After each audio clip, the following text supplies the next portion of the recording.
Ka-Express, hindi biro ang pinagpaplanuhan ng Gilas Pilipinas fans at basketball community ngayon. Kung kailan balak nang bumalik ni Kai Sotto sa FIBA duty, ginulat nila ang New Zealand. Ang Tall Blacks, ang isa sa pinakamatibay at consistent na Oceania rival ng Gilas sa mga global qualifier stages. Pero nung pagharap nila dati, si Kai ang naging sentro ng pambihirang performance, may monumental stat line kasama ang 19 points, 10 rebounds and 7 assists sa isang historic FIBA Asia Cup qualifiers win laban sa New Zealand. Isang laban na nagpakita ng tunay na kakayahan ni Kai at nagpabago sa narrative ng Pilipinas laban sa Tall Blacks.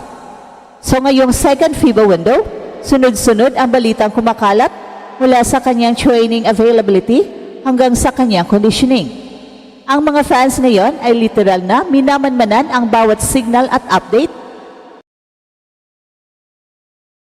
dahil ang return ng Towering Center ay hindi lamang simpleng comeback story, ito ay pagbabalik ng pinakamalaking physical at strategic weapon ng bansa sa ating laro kontra Asia-Oceania Elite. Hindi basta hype lang ito, ang mga dati nang nakasakse ng performance ni Kai laban sa New Zealand ay alam ang implikasyon kapag bumalik ang kanyang presence sa court. Mas malawak ang spacing, mas matatag ang rim protection, at mas mataas ang chance ng Pilipinas na subukang lalabanan ang physicality ng Tall Blacks at kahit ang Australia. So ngayon, hindi lang excitement ang umiikot sa social space, ito ay pinaghalo ng pag-asa at tensyon. Kailan ba talaga babalik si Kai? Paano niya bubuin muli ang chemistry sa Gilas? Ang saga ng pagbabalik ni Kai ay gumulat hindi lang sa mga fans, kundi pati sa mga kalaban. Hindi malilimutan ng mga Pinoy Hoops fans ang araw na yon, ang gabi kung saan ang Pilipinas ay nagpanalo laban sa New Zealand Tall Blacks 93-89 sa isang makasaysayang FIBA Asia Cup qualifiers encounter. Pero hindi lang basta panalo yon, nagtanggal ito ng mga tanong na kung saan lumabas ang tunay na potensyal ni Kai. Sa laban na yon, ang 7'3" Gilas Tower ay hindi lang tumayo, gumalaw siya ng parang world-class big man. Alam ng buong basketball world na matagal nang dominant ang New Zealand sa head-to-head laban. Pero sa pagkakataong yon, iba ang dating ng laro ng Gilas. Malupit ang presence ni Kai sa paint, dominant sa rebounds at may playmaking vision na hindi basta inaasahan mula sa isang 7-footer. Ang ginawa niya ay hindi lamang nakakashock sa Tall Blacks, kundi nagbigay ng malaking paniniwala sa mga Pinoy. Pwede natin silang talunin sa tamang araw at tamang lineup. Dito nagsimula ang bagong narrative. Ang Gilas ay hindi na basta underdog sa rehiyon. Hindi lang ito usapan ng posibleng maganda ang laban. Ito na mismo ang pinatunayan sa court sa gitna ng tensyon at pressure ng FIBA qualifiers. Ang pagkilos ni Kai ay naging viral, trending at pinag-usapan mula Manila hanggang abroad. Kagaya ng mga fans' reactions at threads na nag-viral sa social platforms. So ngayong muling balak bumalik ni Kai sa FIBA setup, ang pagmamantala ng boss ay hindi lang excitement, ito ay halo ng pananabik at pananalangin. Hindi lang dahil gusto nilang makita siyang muli sa action, pero dahil ang kanyang presensya ay literal na nag-shift ng momentum sa laban na yon, isang laban na ginulat ang mundo. At habang umiikot ang balita tungkol sa pagbabalik ni Kai sa Gilas, hindi lang basta hype ang nangyayari. Ito ay deep, emotional narrative ng basketball fandom ng Pilipinas. Ang World Cup qualifiers ay hindi junior tournament. Ito ay stage kung saan ang bawat kilos ng player ay sinusukat para sa legacy at national pride. Ang pangalan ni Kai ay hindi basta headline.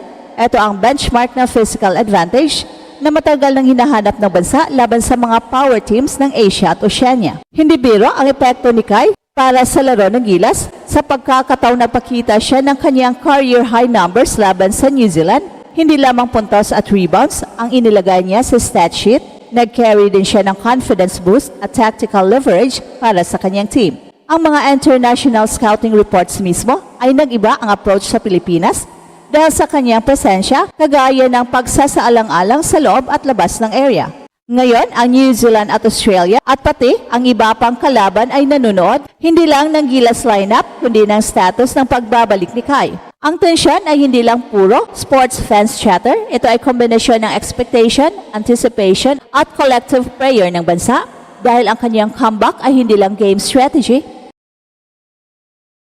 Ito ay representasyon ng kolektibong pangarap ng Pilipinas sa basketball. Well, kung babalik nga si Kai, hindi lang simpleng replay ng dati ang mangyayari. Ito ay renewed statement na ang Gilas ay hindi basta papayag sa dominance ng ibang koponan, na kaya nating masupil ang mga traditionally strong contenders, at na kahit may injuries, kahit maraming challenges, ang Pinoy spirit ay hindi nasusuklian sa takot. At kung tunay nga siyang babalik sa qualifiers, hindi lang basta panalo ang inaasahan ng marami, ito ay legacy moment, at kung mangyayari, sigurado ang isa pang yugto ng kwento, Gilas, ginulat ang mundo.